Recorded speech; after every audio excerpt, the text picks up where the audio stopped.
In Session with Dr. Farid Holakouee.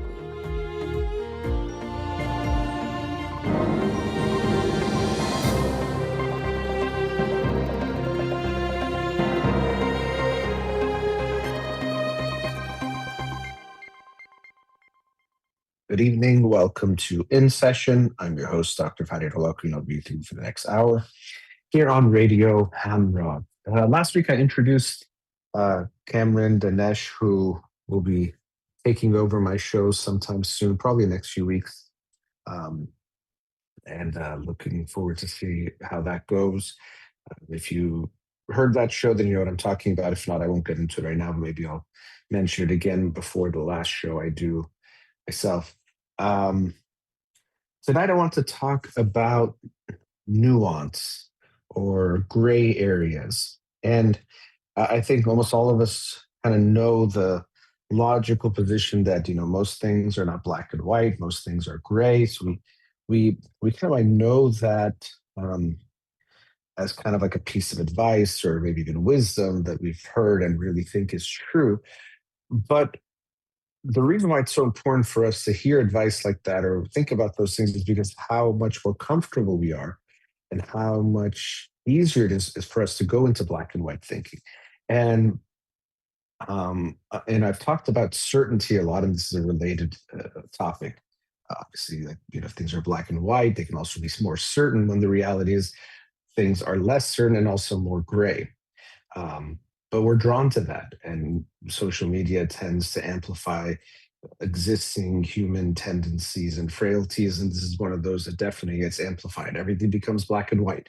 This person is either good and bad. This person is, even labeled as a racist or sexist or this kind of a person, or this person was good and this person was bad in a relationship or interaction, and it's very black and white.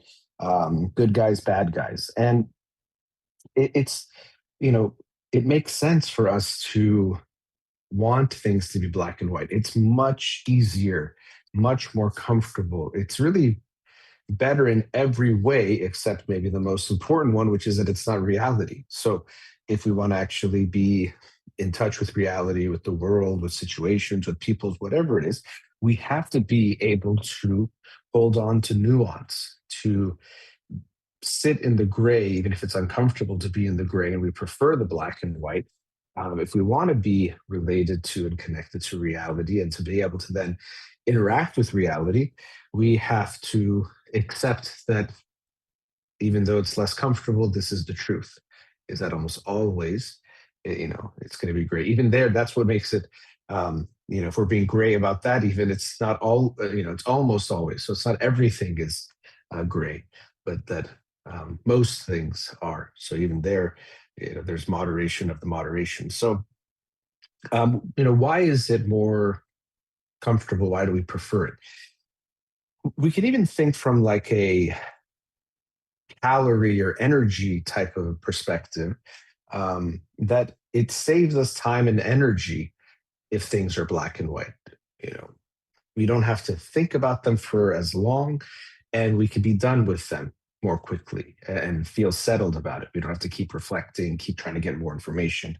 We can just feel done. Okay, that guy's bad. Done. I don't have to think about it anymore. I don't have to, see if I might be wrong. I don't have to wait to get more information, more sources. I'm just done. It just is easier. And so, I said calorically, even, as any kind of biological being, we always have to try to conserve energy or have that awareness of how much energy we use, and using less energy to get the same kind of job done is always going to be a good thing. We're always going to lean or have a bias towards that way. So it's a lot easier for us to think of things as black and white. It saves us time and energy. And so that's one way that it's much more comfortable. And also related to that, the way our brain works is very categorical, making predictions, putting things in boxes. People say have no assumptions, have no, preconceived notions, but really we can't function that way. When people take psychedelics, that's actually one of the things that might be happening is a lot of just, the preconceived notions or assumptions, even when it comes to perception, it all just kind of disappears or can become, suspended a bit. And because of that, we can get overwhelmed But really, that's how it is. It's that quote from Aldous Huxley, which I won't kind of butcher right now, or maybe I will. But basically, if we, saw things as they were, we would see what they really are, which is infinite, rather than all these blocks. This is where this object ends. This is where this object begins. This is this color. This is that color. Um, we we kind of function with categories. So, you know, even though people have these really incredible experiences on psychedelics that can be potentially even life changing or transformative or have a big effect on people, um, it is in a way that we can actually function. You can't walk out and have zero expectations about what's going on. I mean, to the point where you couldn't even walk because you wouldn't know, is there a floor beneath you, or what's beneath you, or how your body is moving. We constantly are functioning with so many assumptions, almost all of which are out of our awareness. It's just how we function. Is this we have all these things.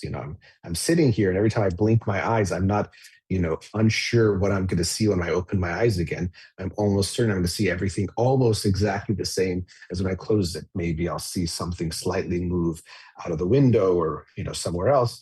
Even that, I have assumptions of where things might move or not. But if I see something moving on the table without me touching it, I'll be very surprised or confused. So we are constantly functioning with assumptions and categories because it allows us to function in a world that is really full of almost infinite information and sensation and perception and things that come in. So it is how we tend to function anyway. So we prefer categories, and we prefer things to fit neatly into boxes because it saves us that time, that energy. It's more efficient. It allows us to function better. And so when we think about something new, we'd like to be able to put it into a category. So someone says, hey, there's this new technology, and we want to be able to say, is it good or is it bad? Rather than it's more nuanced. AI, is it good or bad? It's complicated to just think of it as one or the other. I think would be, to me, it's almost childish. I understand the desire, but to just think it's all good or all bad. Or I hear these conversations about phones. Are phones good or bad? Is social media good or bad? And I think always the reality of it is going to be much more nuanced than that. So we have, this. It's easier, more efficient energy. It's the way our brains work. As I was saying, it also feels better. It just feels more settled. I think we actually, I don't know if you could call it a feeling, but unsettled, to me, there's a feeling of unsettledness. I've had this experience so many times where there's something I have to take care of.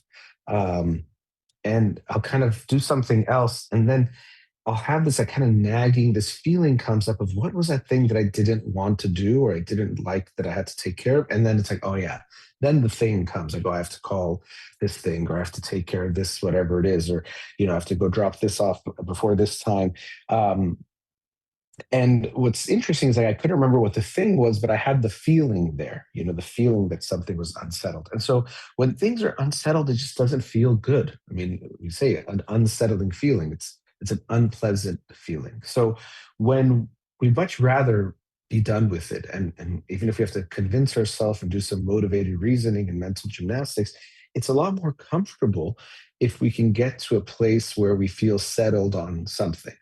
And some people will do this very quickly. As soon as they hear about something, they'll make their judgment instantly and then they'll stick to it. Some people might be more open, but we all tend to at least want the closure to be there, or that conclusion to be there, and to settle that, whatever it is that we're talking about. And so here is kind of the crux of this whole thing of nuance is, can we hold on to opposing or different types of thoughts or ideas at the same time? Can we hear about a case and be able to think guilty and not guilty at the same time as possibilities as we try to understand things further?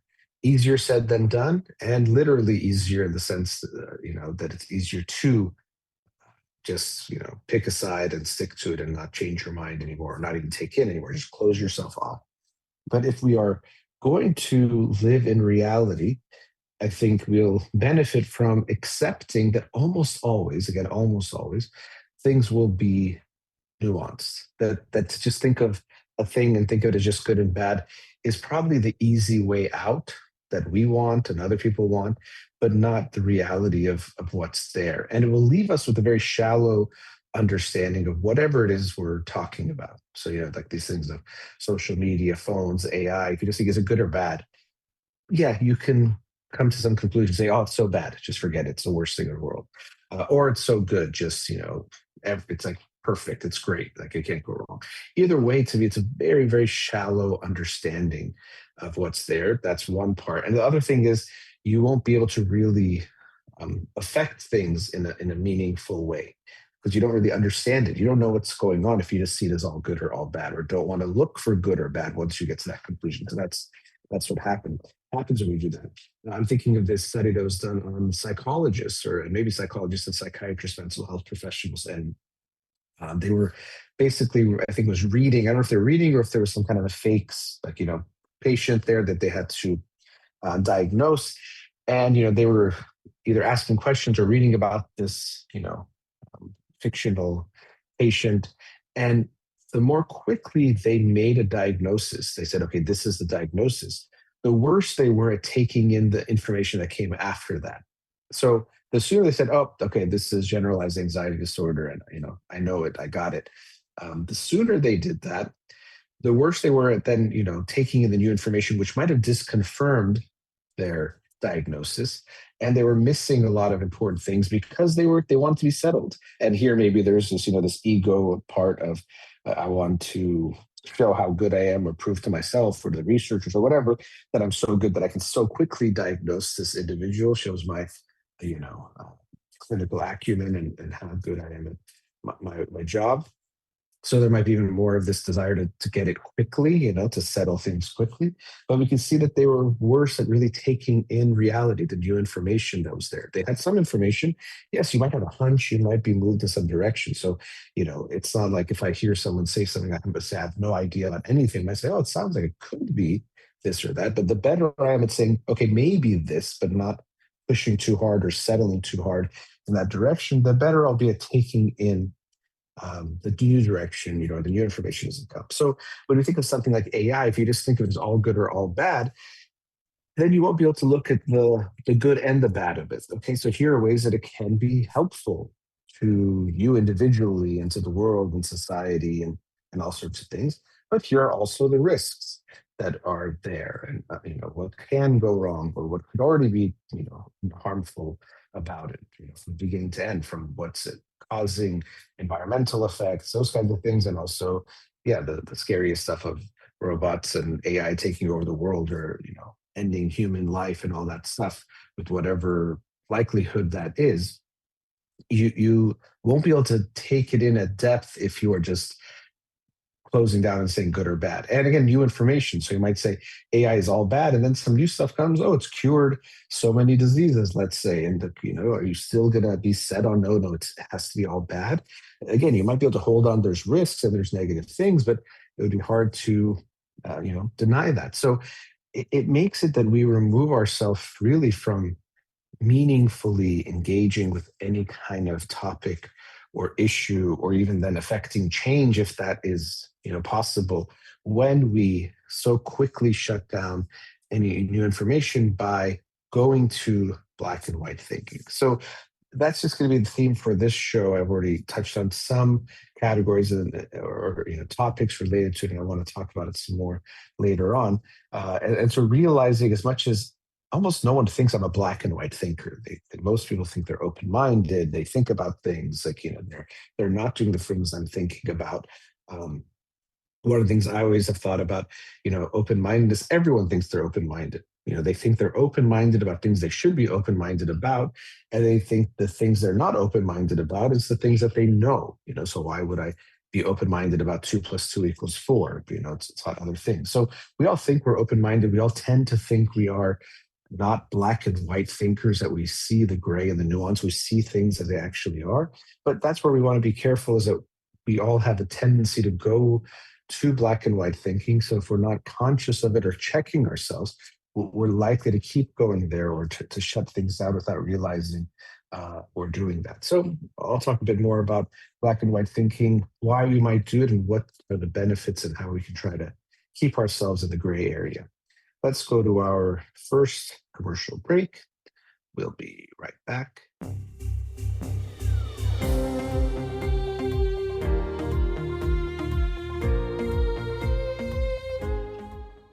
Back. So I'm talking today about black and white thinking, why we tend to prefer it. It's easier, more comfortable, feels better than gray thinking or nuanced thinking. But the unfortunate thing is the reality tends to be much more gray and nuanced. And if we want to relate to reality, to see reality, I'm not trying to say there's only one reality, but what we tend to see is the most likely things that are out there, the things that most likely represent what is there, things tend to be gray. I was talking about AI, for example. So yes, it would be nice if it was just black and white. You can just think of it as all bad. If it's all bad, just try to destroy it. If it's all good, let them do whatever they want. But that's not the case. And as I was saying, that's also the problem, because if we see it as black and white, that, okay, it's all good, then we won't look at the potential dangers or potential, guardrails or things that we might need to do to make it safer, because you just have looked at it as all good. And if it's all bad, you're trying to just get rid of it completely, which could mean you lose the actual benefits that are there. So although it's a lot easier to think in black and white, reality tends to be far more nuanced and gray. And it gives us this challenge of doing the more uncomfortable thing, which is holding on to opposing ideas, suspending belief and judgment as long as possible to really think things over. And of course, I should note that it depends on what we're talking about, because I was talking about how we tend to think in categories, or we are prone to think in categories. It's obviously helpful in a lot of ways. And so sometimes we have to make a decision and we have to make a judgment. So we don't have forever to just stay in the gray and nuance and think things over and wonder and keep gathering new information. Sometimes you have to make a decision.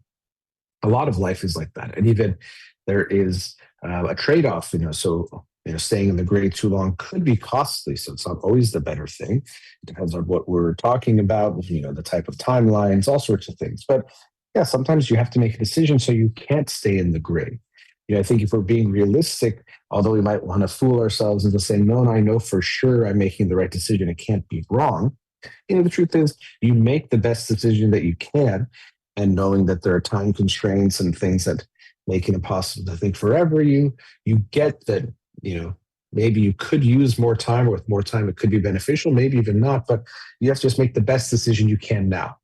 But sometimes we go to this more comfortable place to tell ourselves, especially if it's something important, that no, this has to, I'm making the best decision possible. There's no way it's not right. So, nuance, I think, is great, especially when we're thinking of intellectual things, especially when we're thinking of people, but let's say even with people, if we're talking about politicians, I think it's much better to be nuanced no matter what, and gray, and not think, people are evil or, angels or anything like that. But you might eventually have to go to the ballot box and make a decision. So you can't just be in the gray completely.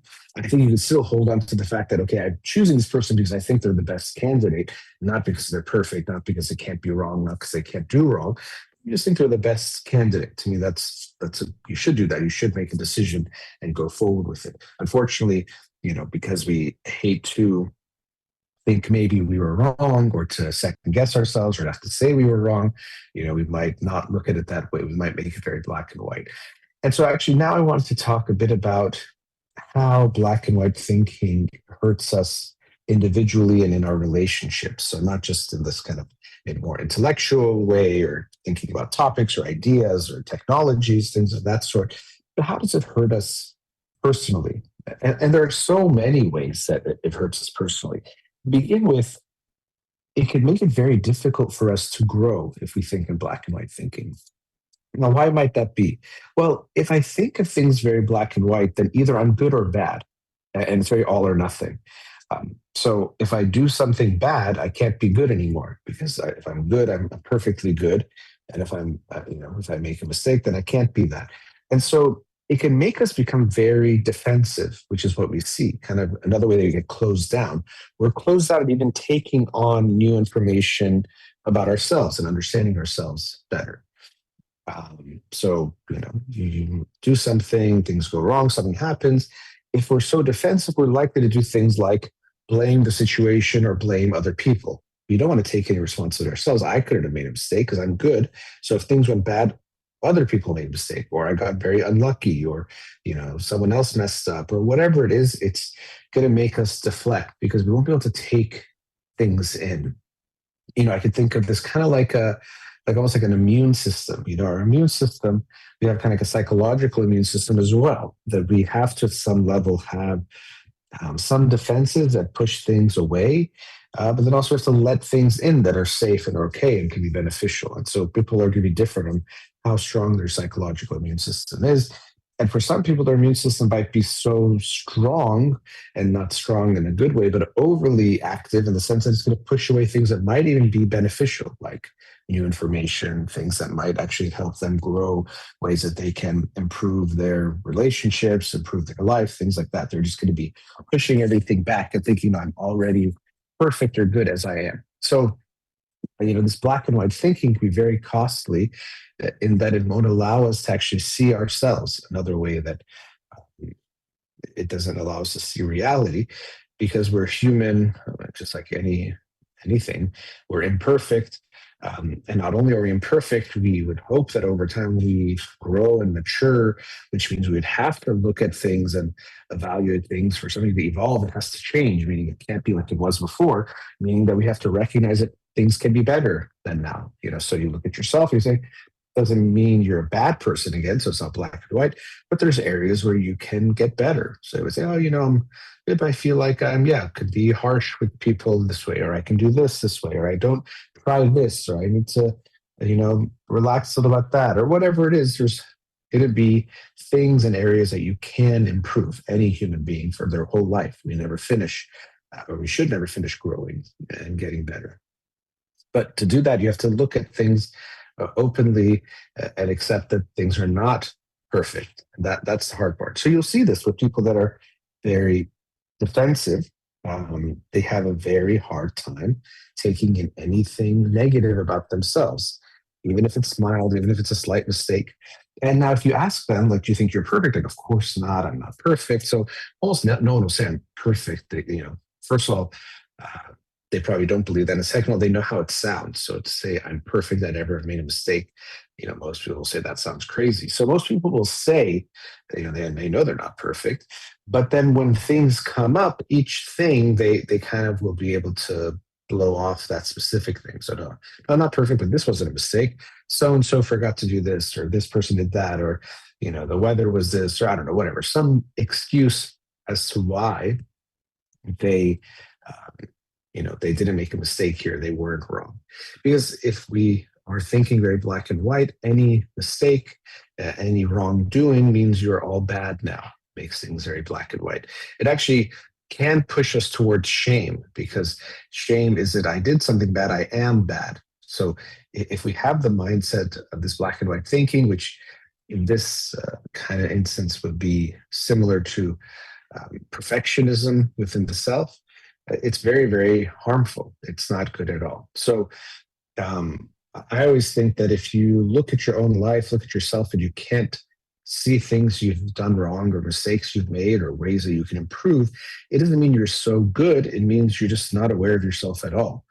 So I've heard of parents that say, "Oh, I didn't make any mistakes with my kids." And it's like, that's the parent I'm most scared of, because it shows that, of course, they have made mistakes. They just have no idea about them. And they definitely didn't improve on any of those kinds of mistakes, because they never could even see or accept that anything was wrong or needed improving. So the idea that perfection is possible, or that you are going to be perfect, or should expect perfection, is really a recipe for disaster. It just makes you worse and worse and worse. Um, Even I'm thinking of this analogy. It's very different, but similar in the sense that we often just like to look at ourselves in ways that make us feel good. If you're studying for an exam and there's two chapters on the test, you would think, well, okay, you should study the one you know less more, if let's say you have a few hours left. But what we find is sometimes people go and study the one they already know because it feels good to know the answers, or to know the information or the material. It just feels good. Like, oh yeah, this is this and this, I know that. I know this definition, or I know what happened here, whatever it is. But of course, we know logically you should focus on the chapter you know worse or you don't know as well. And sometimes we do that in our own lives. We just like to look at the parts that we know are good or that we feel good about. And we want to ignore the parts that are bad because that makes us feel bad and it can take us to this bad place. But if we do have a more holistic, kind of gray, nuanced view of ourselves, and again, more realistic, that I'm human, I'm imperfect, I make mistakes, I do good things, I do bad things, I have good qualities, I have not so good qualities, I have areas that are strong, I have areas I can work on. If we actually can hold on to all of that, it doesn't make me good or bad. I'm just, or I can say I'm overall a good person, but I have these weaknesses or these mistakes, all those things. Then we can actually interact with ourselves even realistically. This is something I've noticed when I read a lot of self-help books or advice or things that people say, for getting over social anxiety, getting over this, getting over that. First of all, they almost always are not going to be simple, and beware of quick fixes and people trying to sell you an easy solution. But another thing I've noticed is there's this underlying necessity to even work on ourselves in any of the ways these self-help books often are talking about, which is that we have to not be so shameful that we can actually look at whatever the issue is we need to work on. But unfortunately, sometimes people don't have that. So they have social anxiety and they feel like, I'm such a loser that I get nervous, or I'm so weak. I don't want to acknowledge that I have the social anxiety or think about it or talk about it. I just got to get over it or get past it or, not think about it. And so to actually go do the exercises or do the work that it takes to get over this issue, you would have to be able to acknowledge that it's there. Yeah, I have, trouble in social situations. That's okay. It's very common to deal with this. All people have some nervousness socially. Some people it just can be more debilitating or affect them in ways that are harmful. And then unfortunately it snowballs. The more anxious you get, then the more anxious, you're thinking about things and you don't want to, go again in the social situation. It just creates all these snowballs, or you start feeling nervous in a social setting and feel uncomfortable. Maybe you start sweating, and then you get self-conscious about the sweating, and then it's like a runaway train at that point. So, but if you have some compassion, yeah, that happens, to any of us. If you get nervous, and then once the nervousness starts to show, or you think it's showing, or you start to feel it, it's just going to get worse and worse and worse, and it's tough. Doesn't mean you're a loser or a bad person or weak or any of those things. It's a very human thing, and actually can be coming from some of your stronger qualities, that you're self-aware, or that you notice things about other people, or you probably will be more sensitive to other things as well. So it could be something that creates some benefits also, but here we could see it's definitely harming you, and you want to work on that, and that's okay. You deserve to feel better and get better with these things, and you can get better, but you only can get better if you actually look at it and are okay accepting it. So this is a more fundamental thing. This is why I think it's so important as parents with your kids that you notice things, you pay attention to things, but that you want to be very aware of not giving your child a sense of shame that they're bad if they are this way or that way, or that something makes them unlovable or disgusting or gross or bad, or just really strong types of feelings about who they are in a fundamental way. Even if we think, oh, I'm helping them get over some problem or some issue that's going to hurt them more, usually people are well intentioned. We might not realize that we could often send the message that there's something bad about you or something unlovable about you, that if you don't change, no one's going to like you or love you. And sometimes it becomes internalized that it's not just about that issue, whatever it is, biting your nails or doing well in school or something like that. So it's such an important thing to give your child a sense that, not that they're perfect. I think people go to that other extreme, that they say, okay, I don't want my kid to feel ashamed, so I'm going to help them feel like they're better than everyone.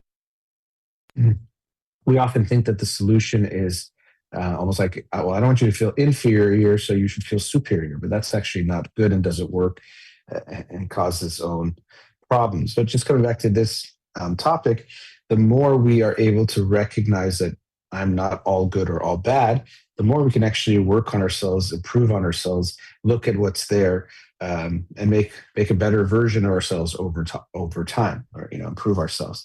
I was going to talk about relationships. I'll leave that a bit after the break and talk a bit more about nuance, because what we'll also see is that, of course, our defensiveness will make us very bad in relationships if we Um, can't look at our own faults, the mistakes we made, everything we blame on our partner or the people around us. Of course, that's going to be really bad for relationships, for dealing with conflict and dealing with making the relationship stronger.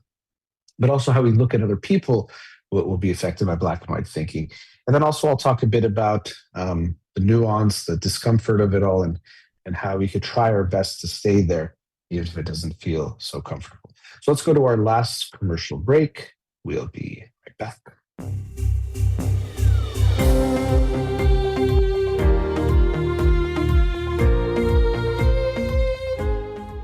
Welcome back. So, talking about black and white thinking and how it causes us trouble, even though it's so much more comfortable, and how we should try our best to stay within nuance or the gray area, even if that is more uncomfortable.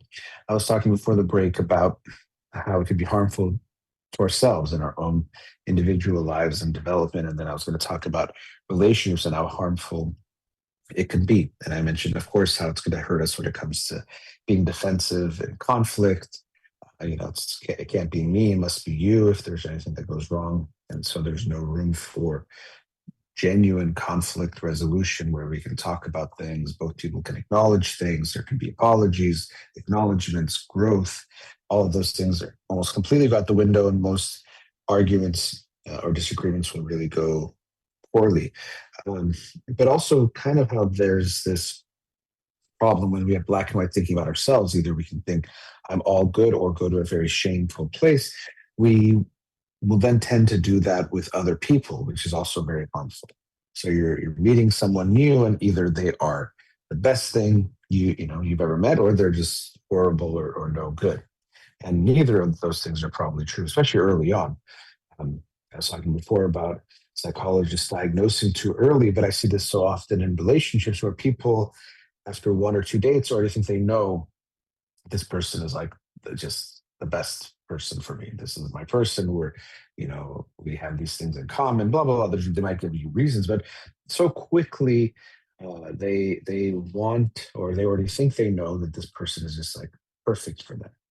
And lots of reasons for this. One, as I was saying, we prefer black and white thinking. I think also there's so much anxiety in the dating process of letting things unfold. It'd be so much easier if you just knew this person is perfect for you and then you would move forward. But the reality is, you go on a date, and as unromantic as it sounds, you're really just saying, is this a no yet? If it's a no, then you don't have a second date. You say, okay, well, after seeing them, after spending time with them, this is just not a match, it's over. But if it's not a no, then you go on the second date. And then if it's not a no, you might go on a third date, and it keep going forward. But there's no way to know on that first or second date enough that you can say for sure this is a yes, that this is the person that I'm supposed to be with forever, or this is the right person for me.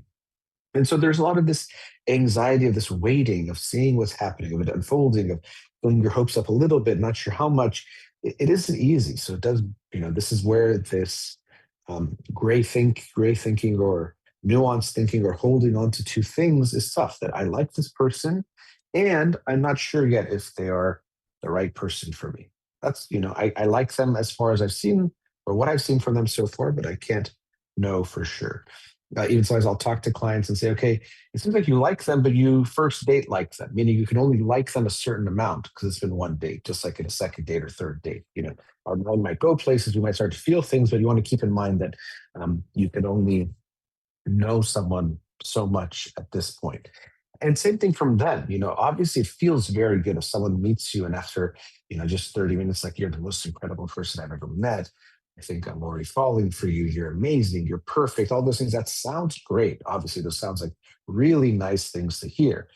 But we also want to be skeptical of that.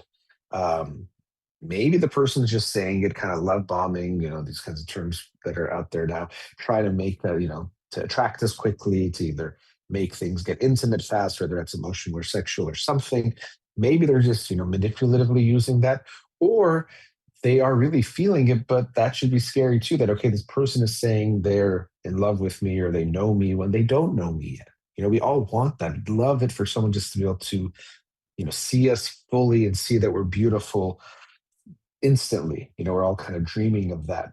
It's kind of like a childlike fantasy, which makes sense, but we have to recognize that that's not possible. So someone's telling us that either they're trying to manipulate you or they're kind of manipulating themselves, but either way it's very unhealthy and not something you want to take at face value. So after one date, someone can first date like you and you can first date like them.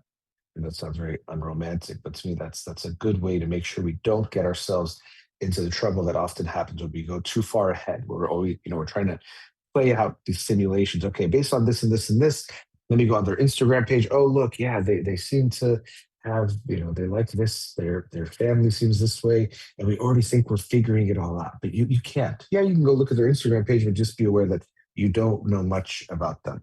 It's same thing with the dating apps. People think the profile is going to help them find their match, or even I think Match.com or some of these other ones, eHarmony, the earlier ones, they would say that we ask you, like 100-question survey, and then we're going to find these perfect matches for you. When all the research that they've done on these kinds of things show that that doesn't really work.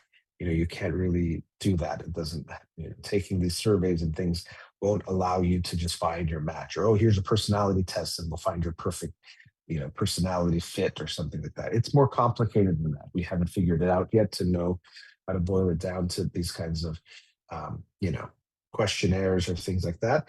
But people want to know, like, I wish, I can just take this test and then they'll tell me who my perfect matches are, and then I marry one of them. But that's just not how it is. So if we go to black and white thinking, we can quickly already put someone in this level of that they're the one, or just, close it down. And that's a very dangerous thing that we can do. Even if we look at the extreme of this, is a psychological term called splitting, which is when you make people very much all good or all bad. This person is either an angel or a devil, and even they'll do that with the same person. They're an angel and they do one thing you don't like, and all of a sudden they're the worst person in the world. I was totally wrong about them. They're evil. Everything they did before this was manipulated. This is who they truly are. And this is actually a hallmark of individuals with borderline personality disorder, which people who suffer with it honestly do suffer with it. It's a very difficult diagnosis, or illness to have. And at the same time, they're very difficult individuals to be in relationships with, or can be. That's what it's kind of a hallmark, or one of the symptoms even, is that they have unstable relationships, because things feel very, very all or nothing. You're either the best thing and my angel, or you're the devil that is evil and I have to get rid of and get away from as fast as possible. And it can happen very quickly. That volatility isn't like, okay, they do a lot of bad things and then they switch. It's going to be just one thing and then switching back and forth, and all that. So it can be very difficult. So splitting and seeing things in black and white, although it's easier, just like when you're watching a movie, it's easier to think, who's the good guy, who's the bad guy, who am I cheering for and who am I cheering against. And you know kids movies make things very black and white usually, because for kids, so as I was saying, it's more of a childish type of way of thinking to put things black and white.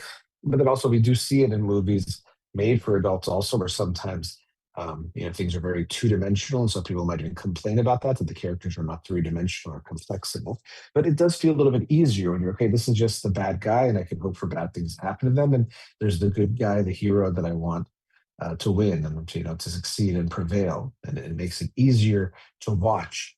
But movies that make us think a little bit more, movies that make us feel a little bit conflicted, tend to be the ones that are more meaningful as an experience. Okay, wow, that was okay. I can see where the good guy, okay, there were some bad things that they did, or the bad guy, okay, maybe there's something to what they were doing that was misunderstood, or things like that. So relationships are this way too in the movies of our life. If we try to put people in good or bad categories and to close the door, we're really missing a lot more. That almost everyone, we can say they're good people with good intentions, but they will do some bad things, and they will sometimes even hurt us or disappoint us. So good people can do bad things, or can do things that hurt you. If you think about even just yourself and you think of the worst things you've done, they're probably not great things. You can think of some bad things that you've done, but it doesn't make you a bad person.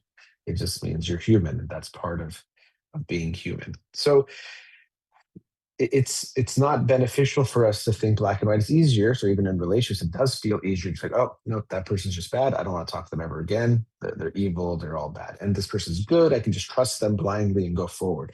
And it feels more comfortable to trust blindly. Um, and not have to look at things. But we always have to, yes, maybe we should give people, I think, the benefit of the doubt and be trusting. But it doesn't mean that once you made a decision on someone, you can't look at the new information. And so the reason why I wanted to talk about this theme of gray thinking, black and white thinking, I've talked a lot about certainty recently, and this is a very related theme. And it's just something that I see so much. I think it's even more prevalent now.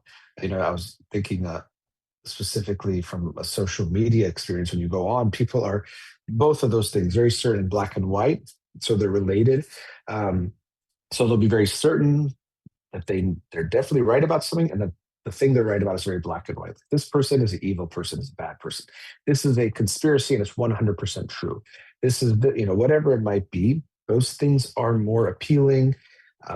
It makes us feel good because black and white thinking is easier. And then if someone is certain about it, we want them to be right. So if someone says, this is proof that, this person is a bad person. This is proof that this person is corrupt and evil, or whatever it is. This is proof that this player is better than this player. I see this in sports debates, and it's a very it's going to draw a lot of attention from both sides. If people agree with it, like, oh yes, this person's going to prove what I want to be right. That feels so good.